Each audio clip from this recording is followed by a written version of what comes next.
seandainya Pak Asrinardi melihat ini yang berkembang tadi terakhir Pak Jasma tadi memberikan sikap keluar terkait persoalan-persoalan surat ini dan kemudian bagaimana media untuk upnya sedikit Pak dan ini bagian lebih mana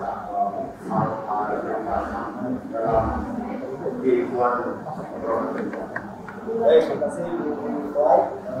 Ini memang menarik sebenarnya dan kalau dibilang oleh Bung Yohanes tadi bahwa ini cerita mati-mati, tidak, ini persoalan serius dalam bernegara ya. Jadi tidak mungkin kita mengatakan ini ada persoalan salah saja. Ada implikasi hukum, ada implikasi politik, ada implikasi administrasi pemerintahan, ada implikasi keuangan daerah. Itu sudah diatur sebenarnya. Betul kata I tadi ya, bahwa kita bernegara persoalan hukum. Ya, negara kita negara hukum, Rechtsstaat, bukan negara kekuasaan. Nah, ingin saya jelaskan pertama dalam konteks apa yang ada 4 dimensi yang harus dilihat. Tadi sudah dijelaskan perdebatan tadi. Pertama, dimensi terkait dengan hukum pidana. Nah, karena kita bukan otoritasnya di sini bicara pidana, biarlah kepolisian penegak hukum kita tinggalkan itu. Tapi memang ada implikasi pidananya. Ya, itu yang pertama. Yang kedua, ini ada implikasi pada administrasi pemerintahan. Tadi Bung Aidil sudah menjelaskan sebuah kop surat secara resmi menggambarkan tentang pemerintahan provinsi. Kemudian ditujukan meminta. Kemudian ada tangan gubernur dan kepolisian mengatakan ini benar adanya. Artinya secara resmi, walaupun kata Bung Edo tadi mengatakan ini permintaan sumbangan, bukan permintaan sumbangan. Ini kan permohonan, mau dibantu atau tidak. Tapi dalam konteks dimensi pengelolaan keuangan daerah, itu dibunyikan pasal 32 di PP 12/2019 dikatakan dengan jelas itu. Kepala daerah dilarang minta sumbangan, pungutan, atau nama lain yang disebutkan dengan nama lain. Nah, apakah nama itu permohonan proposal, apakah itu namanya terkait dengan kerjasama, itu tidak boleh. Memang dilarang pasal 32. Pasal 33 ada sanksi administratifnya. Apa sanksinya? 6 bulan. Hak keuangan gubernur itu dihentikan itu. Memang ada implikasinya gitu. Nah, yang ketiga adalah implikasi politik. Dalam Undang-Undang 23 2012 dinyatakan apa larangan bagi kepala daerah dan wakil kepala daerah. Pasal 76 dinyatakan dengan tegas itu. Kepala daerah, wakil kepala daerah dilarang membuat keputusan yang menguntungkan kelompoknya, menguntungkan partai politiknya, menguntungkan orang lain sesuai dengan peraturan perundangan. Itu jelas. Apa implikasinya kalau itu dilakukan? Ada pasal 78. Jelas nyatakan satu diantaranya ancaman adalah pemberhentian gubernur, kepala daerah. Jadi saya pikir bukan perkara main-main ini. Persoalannya secara politik itu DPRD. Ya, DPRD harus panggil gubernur mengklarifikasi.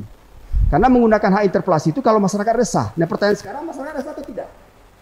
Kalau misalnya Bung Edo, Bung Yohanes katakan tidak resah, ya tidak usah DPRD itu memanggil.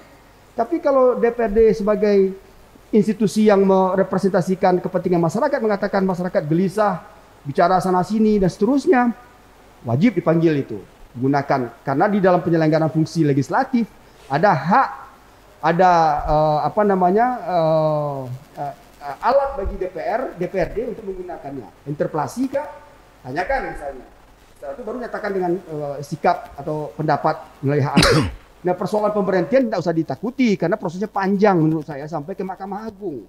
Jadi bukan perkara yang manci-manci tadi, ini persoalan serius menurut saya gitu. Apalagi tadi dinyatakan tahun 2016, 2018 juga ada kejadian sama. Mungkin saja tidak diekspos barangkali, tapi tidak diberitahu apa sesungguhnya di balik itu. Nah, bagi saya karena ini sudah liar bolanya, tadi Edo katakan juga ini kan terlalu dipolitisasi, ini terlalu dianggap sebagai sebuah dendam dalam tanda kutip dendam dari pilkada. Saya pikir tidak begitu. Ya, kita harus memandang bahwa penyelenggaraan pemerintahan ini adalah penyelenggaraan pemerintahan yang ya sesuai dengan tata kelola pemerintahan yang baik lah ya. Jadi kalau seandainya ada persoalan terkait dengan ini ya perlu diluruskan bersama. Artinya apa yang dilakukan publik maupun pers itu kecintaannya kepada Buya itu. Jangan sampai salah melangkah. Kalau salah melangkah nanti Sumatera Barat ini disorot oleh orang gitu. Terus terang saya katakan Sumatera Barat jadi referensi nasional ya, dalam konteks politik, hukum dan seterusnya. Walaupun suaranya hanya 1,9%. Tapi karena di sini tokoh-tokoh bangsa lahir, apapun di sini akan disorot, termasuk batalnya pembangunan jalan tol. Itu jadi pembicaraan nasional gitu. Nah, apa yang mesti dilakukan? Saya pikir perlu gubernur klarifikasi, sebagaimana dia mengklarifikasi ketika mengembalikan domain dinas. Kenapa tidak? Gentleman harusnya seperti itu. Oke, saya keliru, saya bertanggung jawab. Itu akan respect masyarakat Sumatera Barat beliau. Saya yakin tidak akan mungkin sampai kemana-mana itu. Asal pandai, ini masalah politik. Benar, kata Edo, ini kan dipolitikin. Ini mau masalah politik, jelas masalah politik. Undang-Undang 23 2014 mengatakan seperti itu gitu. Nah, persoalannya sekarang, kenapa Buya tidak mau mengklarifikasi sehingga liar bolanya gitu. Saya sudah menyatakan beberapa kali di pers itu. Kenapa ketika mobil dinas itu bisa diklarifikasi, diberikan kepada BPBD. Nah, jadi orang akan berasosiasi. Jadi ini kan cari simpati saja, membuat citra supaya lebih baik menggunakan mobil yang biasa-biasa saja. Kalau ini bisa diklarifikasi dan Buya katakan saya bertanggung jawab dengan ini, saya akan jelaskan semuanya. Mungkin, mohon maaf, kalau Buya dari PKS naik suaranya itu. Tapi kalau begini, akan ada asosiasi-asosiasi yang berdampak kepada PKS. Ya walaupun saya yakin percaya yang pemilih-pemilih loyalnya tidak akan berpengaruh, tapi yang simpati, yang pemilih yang apa istilahnya yang memang identifikasi kepartaiannya lemah itu belum tentu bisa berpengaruh kepada pilihan-pilihannya itu. Nah, terakhir mungkin Bung Tuaik, saya ingin mengatakan sebenarnya kita tahu karakter Buya. Buya orangnya baik. Buya orangnya konsisten. Cuma persoalannya dalam penyelenggaraan pemerintahan itu ada aturan-aturan, ada sekat-sekat, ada hal-hal yang dilarang. Dan itu harus profesional. Nah, yang terkesan, saya juga menilai secara pribadi, kawan-kawan juga bercerita diskusi, terlalu banyak dalam tanda kutip orang luar ikut dalam pemerintahan. Itu aja persoalannya. Dan itu mempengaruhi. Dan Buya memang harus konsisten. Saya ambil contoh lah, Pak Irwan Praitno. Itu berbeda stylenya dengan Buya gitu. Irwan Praitno memang konsisten dia, walaupun dia didukung oleh Partai Keadilan Sejahtera. Tapi kalau Buya stylenya memang dari awal saya lihat memang ramai itu lebih suka gitu. Berunding bersama-sama itu lebih suka, sehingga banyaknya masuk kepentingan, masuk pernyataan, sikap dan seterusnya, akhirnya Buya jadi ragu. Dan jangan-jangan bertindaknya jadi seperti ini. Nah, saya melihatnya seperti itu. Tapi kalau saya bandingkan dengan Pak Irwan Praitno, dia berbeda. Makanya Irwan Praitno, saya juga dekat dengan beliau, ya mungkin lebih konsisten dalam penyelenggaraan pemerintahan. Mungkin itu Bung Tuaik. Oke, Prof. Yang namanya silat lidah, apa yang Prof sampaikan itu memang suatu hal keilmuan dan keilmian Prof. Tapi ada hal yang perlu saya pertajam lagi, Prof. Ya. Pertajamnya maksudnya sini boleh karena ada dua konsultan politik, saya juga kenal siapa Prof, siapa Bung Edo. Viral tentang Buya ini dalam hal kebrandingan oke nggak, Bung Edo?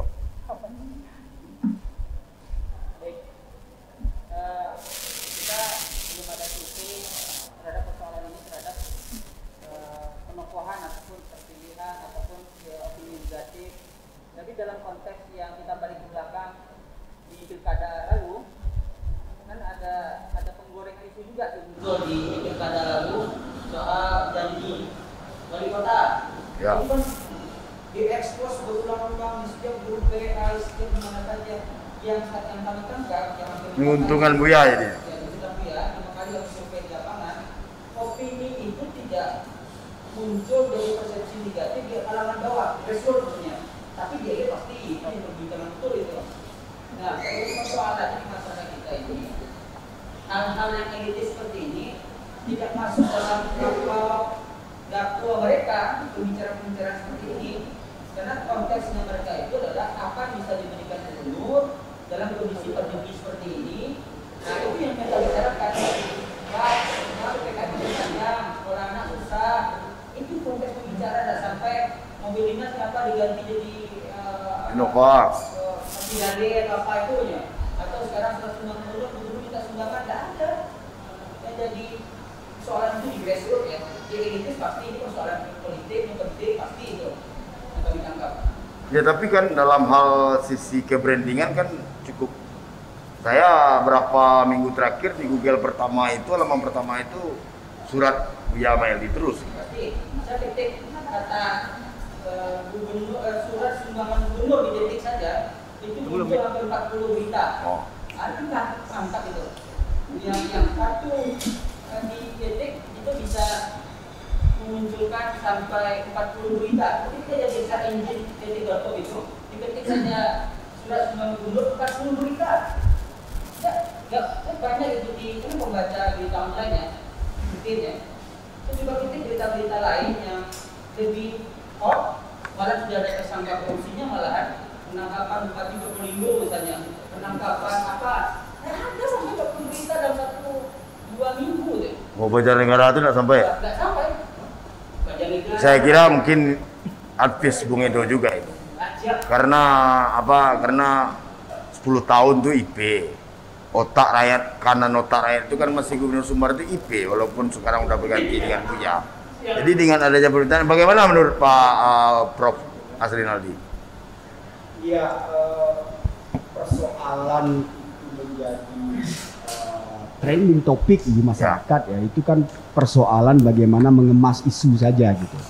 Betul kata Edo tadi, persoalan ini memang tidak akan sampai ke dalam pikiran masyarakat kelas bawah karena memang isunya isu kelas menengah atas ini ya, karena punya stock of knowledge, punya informasi yang banyak terkait dengan kasus ini, kemudian dia punya referensi baru dibicarakan. Di bawah memang tidak akan membicarakan ini. Sampai kapanpun tidak akan membicarakan ini gitu. Karena apa? Karena memang ini bukan konsumsi mereka gitu. Nah, coba persoalannya sebagai negara demokrasi yang baik tentu harus masyarakat dicerdaskan bahwa ada isu-isu, ada persoalan-persoalan pemerintahan yang memang paling tidak juga menyeret ya, mungkin melibatkan gubernur, ya itu juga mereka harus tahu dan wajib tahu sehingga tidak mungkin dipolitisasi ya, seakan-akan ini tidak menjadi bagian dari proses pembelajaran ya. Saya pikir tidak baik juga demokrasi seperti itu gitu. Bahwa ada langkah salah diluruskan bersama, bukan untuk diturunkan. Itulah demokrasi di Minangkabau itu kan. Nah, kita berharap seperti itu dan saya tidak mengatakan dengan misalnya ada penggunaan hak angket atau hak interpelasi misalnya di DPRD itu bukan kiamat dunia, itu memang hak konstitusional DPRD diberikan undang-undang untuk mengklarifikasi. Persoalannya nanti ada persoalan hukum itu bukan target itu. Jadi persoalan kalau misalnya ketakutan nanti bermuara pada impeachment itu pemakzulan, panjang cerita sampai pilkada besok akan selesai itu karena memang itu panjang ceritanya itu sampai Mahkamah Agung putuskan juga nanti, belum lagi buatan nanti putusan nanti dibawa ke Mahkamah Konstitusi kalau ada persoalan-persoalan lain gitu kan. Jadi saya pikir sekarang ini agar publik ini tenang, persoalan hukum dibiarkan berjalan, persoalan politik untuk menenangkan masyarakat ya Buya harus klarifikasi. Itu akan nampak gentleman Buya dan orang akan respect dengan Buya. Itu menurut saya. Oke, Pak Prof. Asrinaldi. Ini memang sebuah hal yang bagus dalam dialektika di silat lidah. Ada kritikan, ada solusi, ada harapan kan gitu. Mungkin setelah harapan dari juru bicara Pemprov Sumbar ini, Pak Jasman Rizal, yang sebenarnya kami di Nagari TV ingin menghadirkan orang-orang yang berkompeten terkait ini di Pemprov Sumbar. Tapi berkali-kali dihubungi baik Biro Admin sampai terakhir Pak Jasman. Pak Jasman untung mau memberikan testimoni dan harapan terhadap surat ini mungkin bisa diputarkan supaya ada keberimbangan, dan kami berharap narasumber yang hadir, pendekar-pendekar argumentasi di silat lidah ini bisa memberikan closing statement 1 menit saja setelah Pak Jasman memberikan harapan terkait proses surat gubernur tersebut. Silakan. Cerdas melihat situasi. Jadi walaupun nanti tidak perlu saya sampaikan, mereka masyarakat juga sangat cerdas melihat persoalan itu. Jadi kita hanya mengimbau kepada siapapun juga, nggak usah lagi lah kita mempermasalahkan ini, kita serahkannya lah ke pra hukum. Gak usah lagi kita bikin cerita-cerita lagi, kita panas-panasin lagi, nggak ada gunanya itu. Ya, kita sebagai warga negara yang baik, kita sangat menghormati proses hukum, dan mari kita serahkan semuanya itu kepada hukum. Dan insya Allah semuanya nanti akan terang benderang, dan kita berharap ya kita dari Pemprov sangat mendukung ya hal-hal seperti ini. Nah, oke. Silakan Bu Direktur LBH Padang. Kalau bagi saya begini ya, ada situasi sebagai pejabat negara tentu harus patuh pada undang-undang. Yang paling penting adalah bagaimana penyelenggaraan negara yang good governance gitu, pemerintahan yang baik, yang kemudian yang bersih dan anti KKN begitu. Nah, yang jelas kalau situasi ini kemudian menurut saya ketika sudah tahu ini maka harus banyak evaluasi ya yang dilakukan gubernur. Saya akan memantau, kami dari LBH tetap akan memantau proses hukumnya karena itu bentuk dukungan kami terhadap pemberantasan korupsi. Yang jelas kemudian menurut saya banyak hal yang harus diperbaiki oleh Gubernur Sumbar ke depannya. Harapan saya akan menumpangkan harapan ke Gubernur Sumbar untuk kemudian memang serius untuk menangani COVID. Terlebih lagi ya, sampai saat ini saya belum mendengar bahwa laboratorium UNAN itu belum disupport oleh Pemda. Itu ngenes sekali saya. Saya mengharapkan itu dan Pemda memang, Gubernur memang serius untuk vaksinasi begitu. Karena kita ingin herd immunity supaya kemudian kita hidup dengan baik di zaman corona ini. Mantap Bu Direktur, silakan Bung Edo. Closing statement Anda. Baik, feeling saya ya. 1 minggu ke depan ini akan keluar rilis dari Polresta ya. Karena kita pelototin betul nih Polresta sampai sejauh mana menurut saya tidak elok kalau dalam proses yang menjadi isu yang sangat besar ini malah jadi isu nasional di pemberitaan nasional. Kalau ini berlarut-larut tidak bisa di-clearkan apa yang jadi putusannya, apa jadi konfirmasi dalam persoalan inilah bahasanya. Ini masuk dalam tahap penyelidikan. Oke. Ini kan harus jelas ini posisinya. Ya kami harapkan memang mudah-mudahan ini bisa menjadi pelajaran ya. Betul tadi masalah administrasi, masalah etis tidak etis dalam proses ini, masalah jadi wartawan yang dia merasa dihambat komunikasinya dengan gubernur. Semua ini jadi pelajaran. Apapun nanti ending dari konfirmasi dari kepolisian terhadap proses ini, ya kita mengambil pelajaran di suatu negeri demokrasi yang punya dinamika. Kalau tidak seperti ini, tidak mungkin ada agenda-agenda seperti ini. Diskusi kita hangat di grup WA, di televisi, di media cetak dan koran, semua jadi menarik. Dan harapan saya memang ini tidak ada punya ekses yang lain-lain setelah ini clear setelahnya. Apakah ini dilanjutkan pada proses ada tersangka seperti ada pengamat hukum saya baca, ataupun tidak.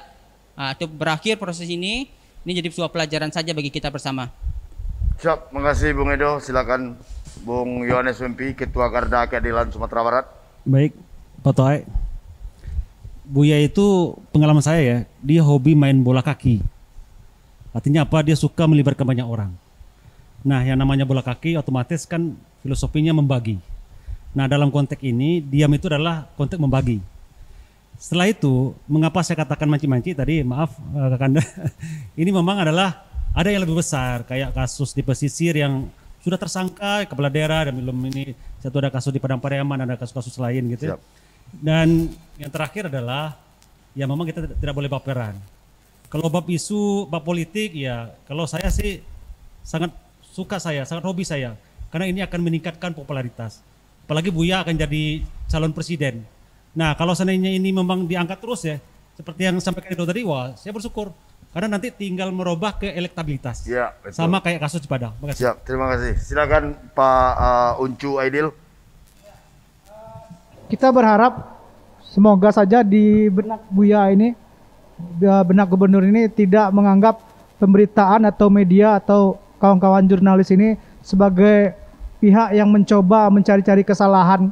Tapi ini merupakan bentuk fungsi kami sebagai pers, sebagai pengontrol sosial juga media komunikasi antara pemerintah dengan rakyatnya. Nah, jika itu terjadi sungguh disayangkan sekali sikap Buya, dan kita dari Aji Padang mengingatkan juga kepada Pemprov Sumbar ataupun pihak-pihak lain bahwa jangan pernah sekali untuk mencoba mengangkangi, mencoba mendikte dan mencoba mengendalikan pers, karena jika pers sudah tidak ada, jika pers sudah dikangkangi, demokrasi di negeri ini juga akan mati. Demikian. Terima kasih. Terima kasih Uncu. Oh, mantap.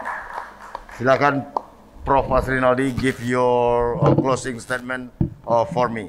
Iya, terima kasih Bung Tuat. Pertama bahwa ini adalah dialektika demokrasi dalam penyelenggaraan pemerintahan ya.